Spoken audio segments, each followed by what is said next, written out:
വിവാഹം ഒരു ബാധ്യതയായിട്ടാണ് പലരും കാണുന്നത്. പ്രത്യേകിച്ച് അതൊരു വലിയ ഉത്തരവാദിത്വം എടുക്കാനുള്ള ഒരു ഇൻസ്റ്റിറ്റ്യൂഷനായിട്ടാണ് പലരും വിലയിരുത്തുന്നത്.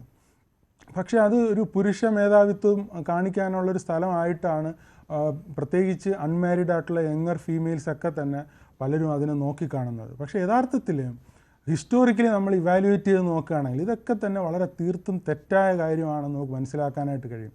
ഇപ്പോൾ നൂറ്റാണ്ടുകൾ അല്ലെങ്കിൽ സഹസ്രാബ്ദങ്ങൾ ഉള്ള ഒരു മനുഷ്യ ചരിത്രം നമ്മൾ വിലയിരുത്തി നോക്കിക്കഴിഞ്ഞാൽ നമുക്കുണ്ടായിരിക്കുന്ന ഡെവലപ്മെൻറ്റ്സും ഉണ്ടായിരിക്കുന്ന വളരെ നാച്ചുറലായിട്ടുള്ള കറ്റാസ്ട്രഫികളും അതുപോലെ തന്നെ വാറുകൾ, എപ്പിഡമിക്കുകൾ, ഇങ്ങനെയുള്ള വളരെ ടഫായിട്ടുള്ള സിറ്റുവേഷൻസ് ഹ്യൂമൻ ബീയിങ് ഫേസ് ചെയ്ത സമയങ്ങളിലൊക്കെ തന്നെ ഈ ഫാമിലി എന്ന് പറയുന്ന ഇൻസ്റ്റിറ്റ്യൂഷൻ, മാരേജ് എന്ന് പറയുന്ന ഇൻസ്റ്റിറ്റ്യൂഷൻ വളരെ സ്ട്രോങ് ആയിട്ട് ഹോൾഡ് ചെയ്ത് അവരെ ലൈഫ് വളരെ പ്രോപ്പറായിട്ട് ഫൈറ്റ് ചെയ്തതിൻ്റെ ഫലമായിട്ടാണ് നമ്മൾ ഇന്ന് കാണുന്ന ഈ സിവിലൈസേഷനും